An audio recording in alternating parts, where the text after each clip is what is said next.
Have you ever heard of a country that gave rights to nature, as if rivers and forests were people? And a place where eating roasted larvae or soup made from sheep's blood is part of the tradition? Or a tree so important that it became known as the Tree of Life because the substance that helped fight malaria worldwide was extracted from it?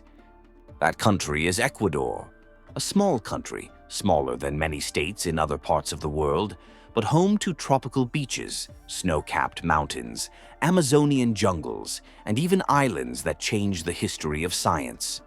Today, Bello Mundo takes you on a journey to discover a compact territory, but one full of stories, legends, and customs capable of surprising even the most experienced travelers. Number 1. Location and geographical data.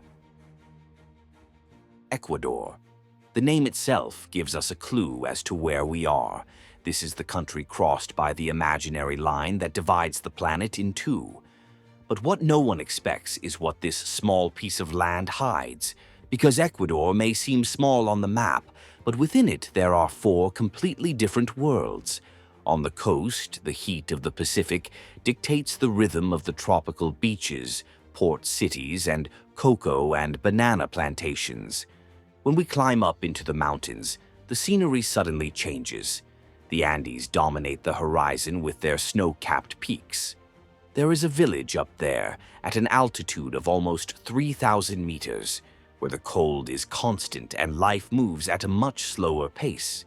And speaking of height, there is a curiosity that few people know about. Many people think that the point furthest from the center of the Earth is on Everest, but it isn't. That title belongs to Chimborazo, a volcano right here in Ecuador. It is just over 6,000 meters high, but since the Earth is wider at the equator, the top of Chimborazo ends up being, in practice, the closest place to space on the entire planet. On the other side of the country, in the east, the Amazon rainforest begins. There, green reigns supreme. There are wide rivers, intense humidity, and indigenous communities that live in direct connection with the forest. And as if that weren't enough, there are also the Galapagos Islands, an isolated archipelago almost 1,000 kilometers from the continent, where life follows its own course. It was there that Darwin found clues that helped him forever change the way we understand the evolution of species. And the most curious thing is that you can cross all these worlds in less than a day. You can leave Guayaquil with its humid heat and end the day in an Andean village covered in fog and with the thin air weighing on your lungs. Even the climate here is unusual. No spring, summer, fall, or winter. In Ecuador, the year is divided into only 2 seasons: the rainy season, which runs from October to May, and the dry season from June to September. A small country in size, but giant in diversity. And if the geography is already impressive, wait until you learn about the history that shaped this place. Number 2. History. Long before the Spanish set foot here, the territory of Ecuador was already home to complex and well-organized cultures that mastered advanced techniques in agriculture, astronomy, and ceramics. In the 15th century, the Incas came from the south, expanding their empire to these lands. It was this contact that spread Quechua as the lingua franca throughout the Andes, and it remains alive today. However, Inca rule was short-lived. In 1534, the Spanish arrived and founded the city of San Francisco de Quito. It grew up around Baroque churches, cobbled streets, and colonial mansions, which still form one of the best-preserved historic centers in the Americas. But along with the architecture came centuries of exploitation: mines, plantations, forced labor, a history of wealth for the few and inequality for the many. The turning point came in 1822, when troops led by Simón Bolívar secured Ecuador's independence. The country was incorporated into the so-called Gran Colombia, alongside Colombia and Venezuela. But the union was short-lived. By 1830, Ecuador was already on its own. From then on, decades of instability followed. Border wars, political disputes, military coups, and economic crises became part of the landscape. Even so, Ecuador found its own unique paths. And if history helps us understand the foundation, what really brings this place to life are the people who inhabit it to this day. It is with them that we will now meet. Number 3. The Ecuadorian people. Ecuador may be small in size, but the diversity of its people is impressive. More than 70% of the population identifies as mestizo. This is a direct reflection of the mixture between indigenous peoples and European colonizers. But that is only part of the picture. About 1 million Ecuadorians identify as indigenous. They are divided into dozens of ethnic groups, spread across all regions of the country. Each has its own languages, traditions, and ways of life. On the Pacific coast, especially in the province of Esmeraldas, there are Afro-Ecuadorian communities that arrived centuries ago during the time of slavery. These are peoples with strong roots in music, dance, and oral tradition. There are also minorities of European, Asian, and Arab origin who, over time, have also found a place in Ecuadorian territory. The official language is Spanish, but don't be fooled into thinking that it reigns supreme. Quechua and Shuar, for example, are indigenous languages that are still alive, especially in mountain and forest regions. In many public schools, teaching is bilingual, precisely to preserve this richness. In terms of religion, Catholicism is still the most prevalent faith, a direct legacy of Spanish colonization. But here, faith goes hand in hand with indigenous traditions. It is common to see Catholic festivals mixed with ancestral rituals, offerings made to Pachamama, Mother Earth, and ceremonies that blend Christian saints with symbols of nature. In everyday life, this fusion appears in everything.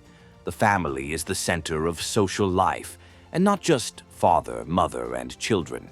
Here, the idea of family extends to grandparents, uncles, cousins, and compadres. In fact, compadrio is taken seriously. Being a godfather or godmother is more than a religious title. It is a bond of responsibility and affection that spans generations. And at the heart of it all are the indigenous peoples.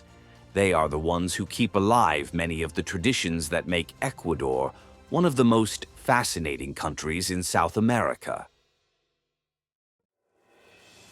Number 4. Indigenous peoples.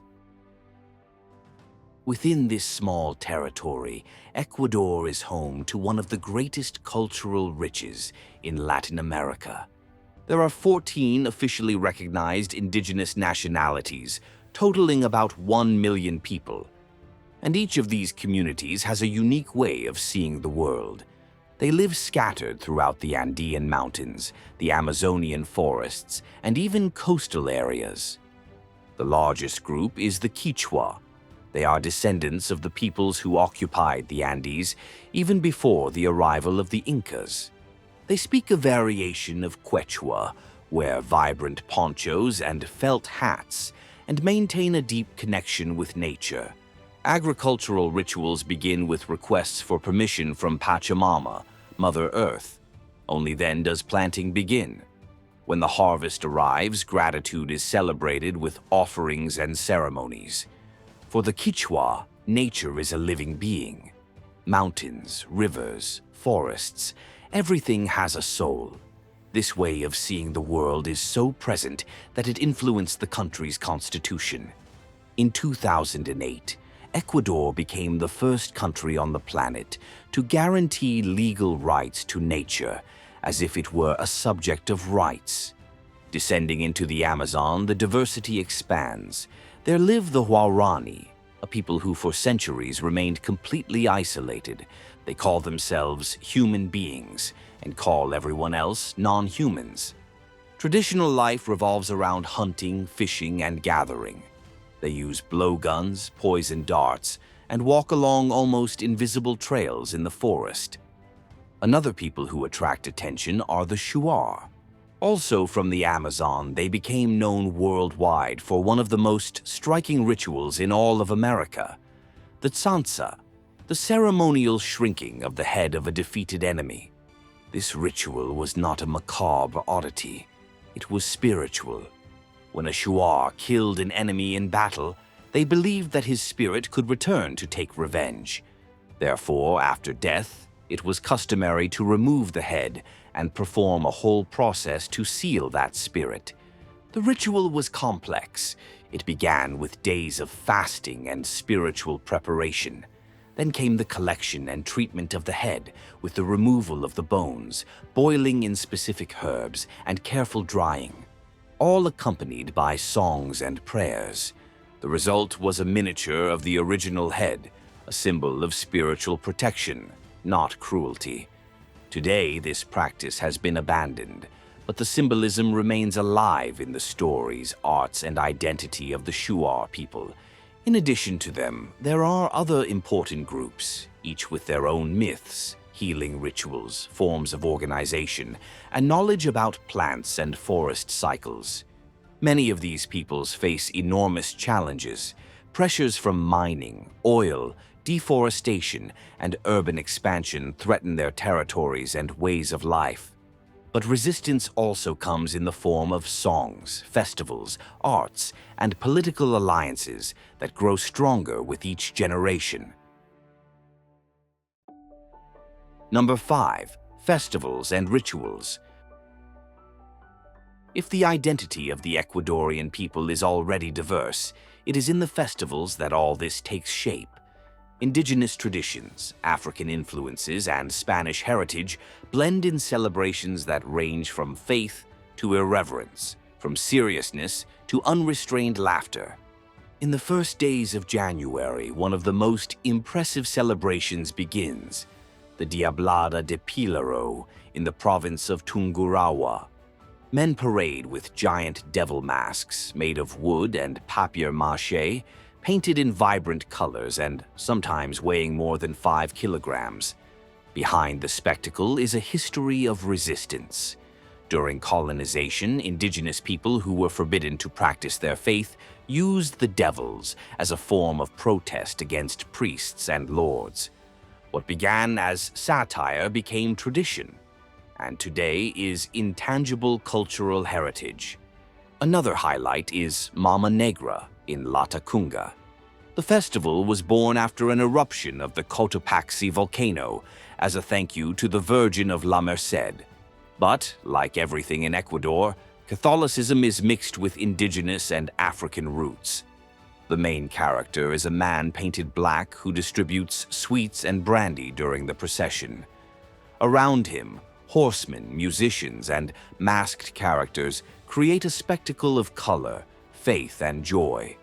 At the turn of the year, Año Viejo appears, straw and cardboard dolls representing notable figures from the year. At midnight, they are burned in the streets. And when Carnival arrives, cities like Guaranda and Ambato are filled with music, parades, and games with water, flour, and foam.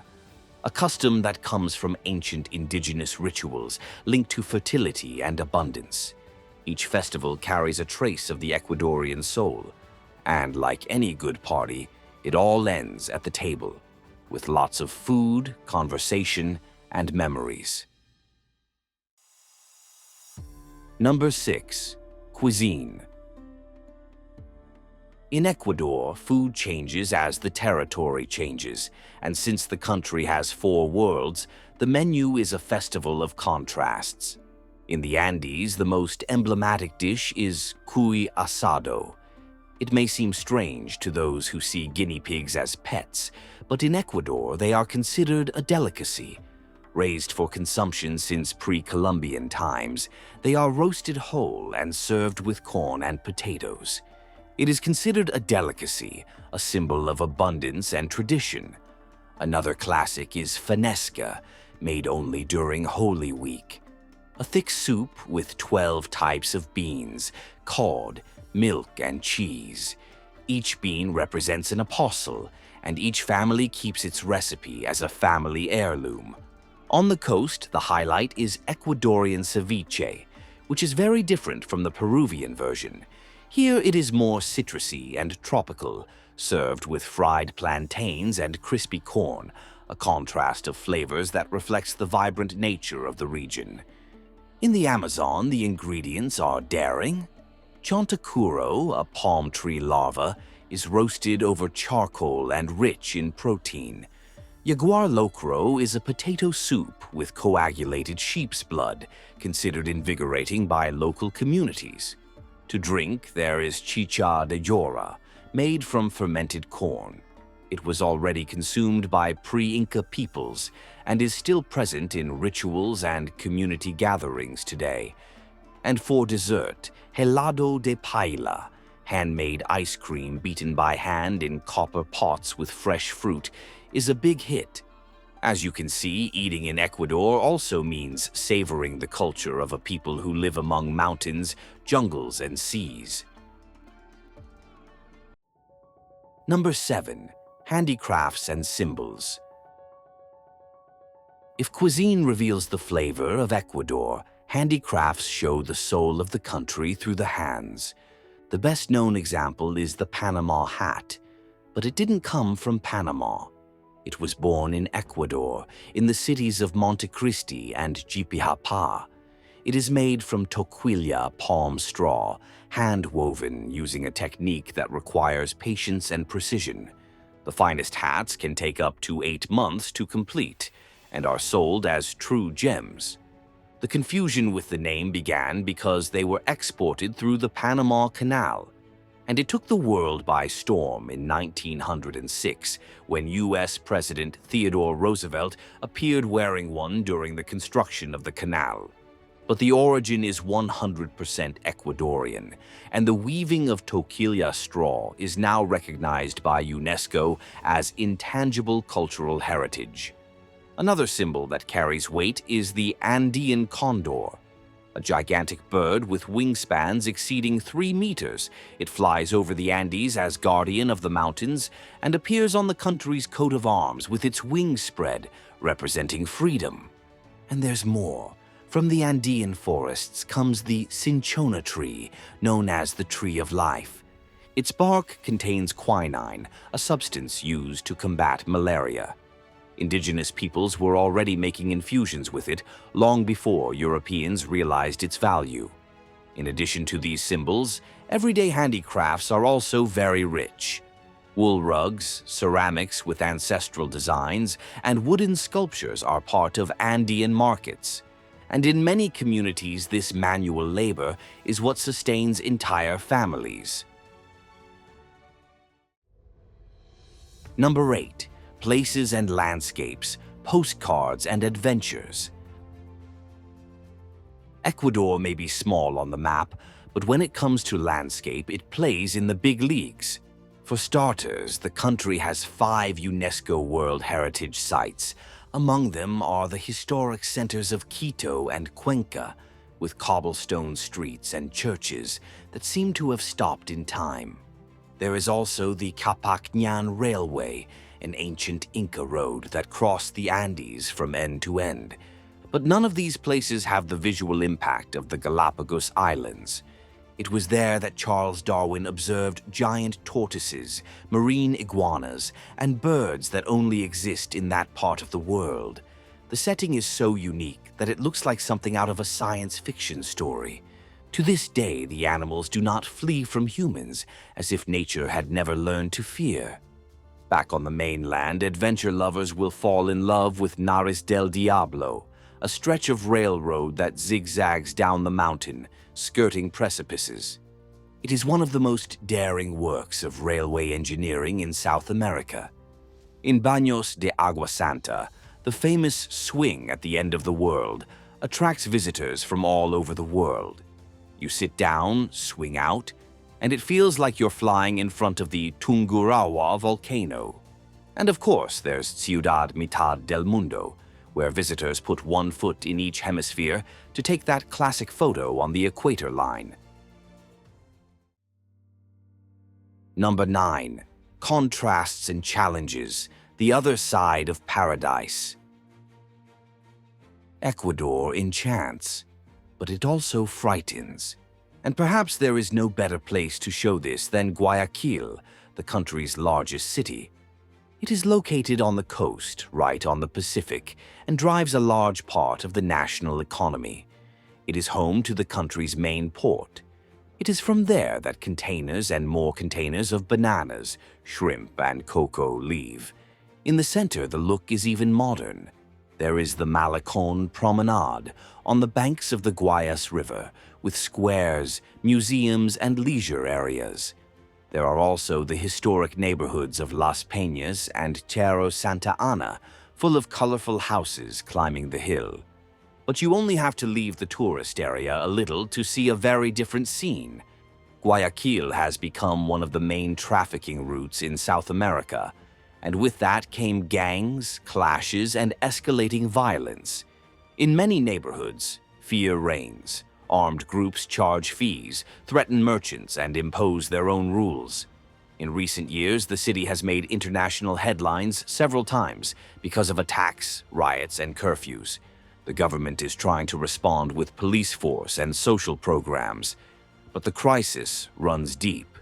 Even so, the city goes on. The people go on. There are those who decorate the streets during festivals, keep the markets alive, and hold on to what little peace remains. Guayaquil reveals the other side of Ecuador, a country that cannot be summed up in a pretty picture. It is complex, yes, and full of contrasts. And so we end our journey through a country of beauty, rich culture, and contrasts that defy any simple idea. What did you think of these curiosities? Tell us in the comments. Thank you for joining us here, and see you on the next adventure through our Bello Mundo.